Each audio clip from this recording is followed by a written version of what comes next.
hundreds of people have now read or heard the words spina bifida.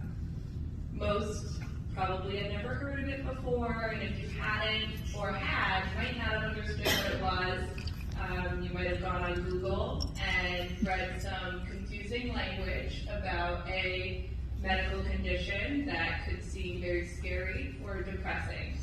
And our reality is that's not the whole picture. That's not what we see spina bifida as. So when getting ready to come to this event today, I had two concerns.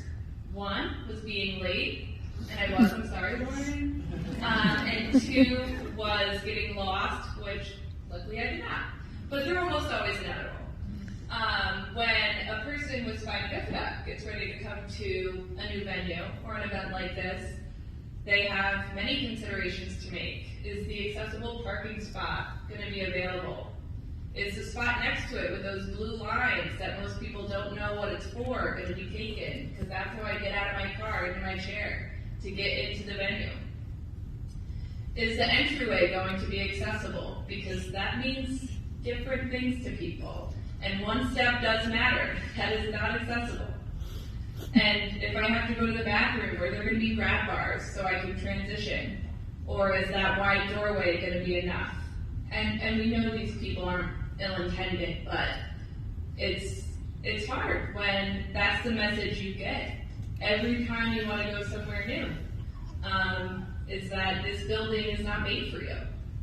And so,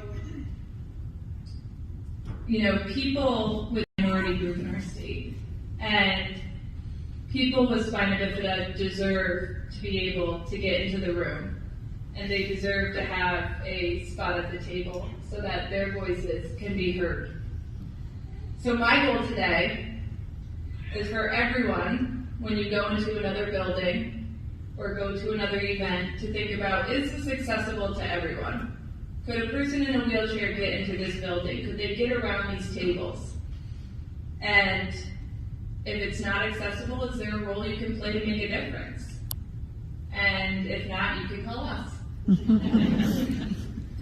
I just want to say thank you so much to the Chamber of Commerce, your staff, your volunteers.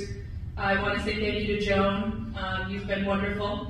And I want to say thank you to those who joined me today, our board chair, Jim Dunham, one of our founding families, Chris Darby King, another board member, Shelley Miller, Jim McDonald, one of our volunteers, and my mom, Patty. Thank you all so much. This means everything to us.